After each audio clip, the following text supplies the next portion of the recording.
श्री शिवाय नमस्ते एवं दोस्तों, आज की वीडियो में जानेंगे अष्टमी का व्रत कब है, क्या पूजा विधि है, क्या करना चाहिए क्या नहीं करना चाहिए, अष्टमी के दिन क्या क्या लाभ होते हैं अष्टमी का व्रत करने से, और मासिक दुर्गा अष्टमी की कथा, सभी चीज़ें इस वीडियो में बताऊंगी। वीडियो के लास्ट तक बने रहिएगा। अच्छी लगे तो लाइक सब्सक्राइब जरूर कर लीजिएगा। जो आगे वीडियो मिलते रहे कमेंट में जय माता दी जरूर लिखिएगा। दोस्तों, मासिक दुर्गा अष्टमी का व्रत रखने से सभी मनोकामनाएं पूरी होती हैं, साथ ही माँ दुर्गा की सदैव कृपा बनी रहती है। ऐसे में हर किसी को यह व्रत अवश्य ही करना चाहिए। शुभ और मांगलिक कार्यों में काले वस्त्र नहीं पहने जाते हैं, इसलिए अष्टमी के व्रत जब करें आप उस दिन काले वस्त्र ना पहनें। अगर आप माँ की कृपा प्राप्त करना चाहते हैं तो लाल और गुलाबी रंग के वस्त्र ही धारण करें। मासिक दुर्गा अष्टमी के दिन सुबह की पूजा करने के बाद साधक को दिन में सोना नहीं चाहिए।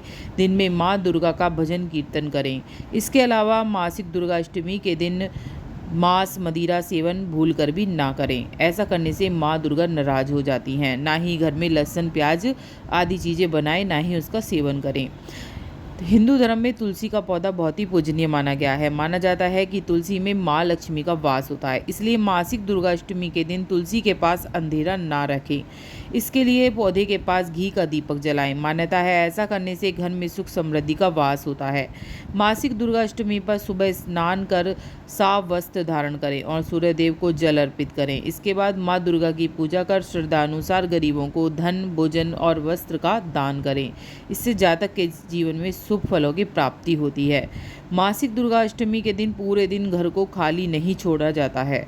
इस दिन सुबह से शाम तक कुछ भी नहीं खाना चाहिए। यदि संभव ना हो तो फल दूध का सेवन किया जा सकता है। शाम को विधि अनुसार पूजा करनी चाहिए और दुर्गा सप्तशती का पाठ विधि अनुसार करना चाहिए। सूर्यास्त के बाद व्रत का समापन करना चाहिए।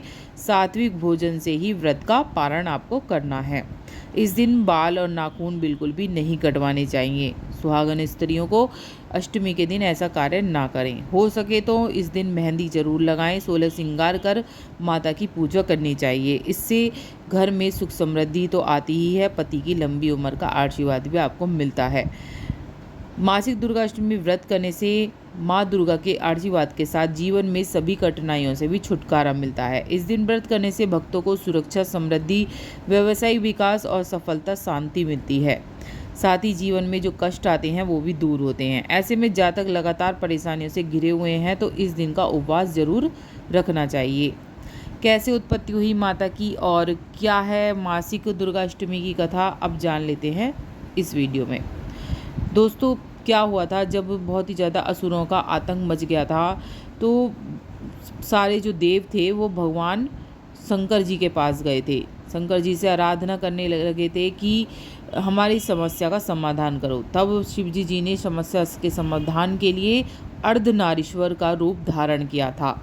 शरीर से स्त्री अंश को अलग किया था। इस तरह माँ दुर्गा का अवतरण हुआ था। माँ का यह रूप अजन्मा और अविवाहिता था। महिषासुर अति बलशाली दानव था। तब देवताओं ने माँ को दिव्य अस्त्र दिए थे। भोलेनाथ ने माँ दुर्गा को त्रिशूल भेंट किया था। ऐसा माना जाता है कि माँ दुर्गा जो हैं वो साक्षात पार्वती जी का ही रूप हैं और उन्हें भोलेनाथ की पत्नी के रूप का दर्जा दिया जाता है। श्री हरि ने उन्हें सुदर्शन चक्र दिया था। वरुण देव ने शंख भेंट किया था। अग्निदेव ने शक्ति प्रदान की थी अपनी, और पवन देव ने धनुष बाण, और इंद्रदेव ने व्रज और घंटा दिया था। यमराज ने कालदंड भेंट दिया था और स्फटिक की माला दी थी। तो ब्रह्मा जी ने कमंडल दिया था। माँ दुर्गा के अवतरण के बारे में धर्म में कई मत हैं, लेकिन सरमत यह है कि दानवों के संहार के लिए ही माँ का जो है वो आवरण हुआ है। ऐसा था कि दानवों के मुखिया जो थे महिषासुर ने ब्रह्मा जी का तप करा था और वर प्राप्त कर लिया था कि उसका वध सिर्फ अजन्मी कुंवारी स्त्री के साथ होगा। तो महिषासुर ने यह इसलिए मांगा था कि ऐसा ब्रह्मा की बनाई सृष्टि में यह संभव नहीं है, लेकिन ब्रह्मा जी ने महिषासुर को यह वर दे दिया। अब वर से वह बहुत ज़्यादा जो था अत्याचार करना उनने आरंभ कर दिया। तब सब भगवान शिव के पास गए और शिव जी से जैसे अनुमति मांगी तो देवी का अर्धनारीश्वर रूप से जन्म हुआ और उन्होंने उसको मार दिया था। यह है मासिक कालाष्टमी या अष्टमी की कथा। इसके अलावा जान लेते हैं मासिक अष्टमी कब कब पड़ रही है दोस्तों। सभी अष्टमी बताऊंगी, मई, जून, जुलाई, अगस्त सबकी बताऊंगी, वीडियो में बने रहिए। सबसे पहले जान लेते हैं मई की। 30 मई को पड़ रही है अष्टमी। 11:44 से सुबह शुरू होगी और 9:38 पर ख़त्म होगी अगले दिन 31 तारीख को। शॉर्ट में जान लेते हैं अब जून में कब पड़ेगी। शुक्ल पक्ष की जो अष्टमी है 13 जून को पड़ेगी और वहीं कृष्ण पक्ष की जो अष्टमी है वो 28 जून को पड़ेगी। इसके अलावा शुक्ल पक्ष की जुलाई को जो अष्टमी है वो 13 जुलाई को पड़ेगी और इसके अलावा जब मतलब जो कृष्ण पक्ष की अष्टमी है वो 27 जुलाई को होगी। इसके अलावा अगस्त में जो अष्टमी है वो 12 अगस्त को पड़ेगी शुक्ल पक्ष की और कृष्ण पक्ष की जो अगस्त में अष्टमी है वो पड़ेगी 26 अगस्त को। और कुछ और भी आपको जानकारी चाहिए, टाइमिंग चाहिए तो आप ज़रूर पूछ लीजिएगा, कमेंट में मैं ज़रूर बताऊंगी। कोई सी भी आपको कोई भी परेशानी हो तो आप कमेंट बॉक्स में ज़रूर पूछिएगा, मैं आपका पूरा साथ दूंगी। और सितंबर में जो है शुक्ल पक्ष की अष्टमी 10 सितंबर को पड़ेगी। बस इतना ही। वीडियो पूरी लगे तो लाइक सब्सक्राइब ज़रूर कर लीजिएगा, जो आगे वीडियो मिलती रहे।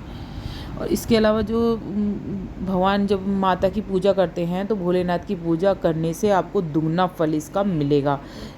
करके देखिएगा, बहुत ही अचूक उपाय है। भोलेनाथ की पूजा साथ में ज़रूर करिए, इससे आपको दुगना फल मिलने वाला है अष्टमी के व्रत का। Thank you. राधे राधे।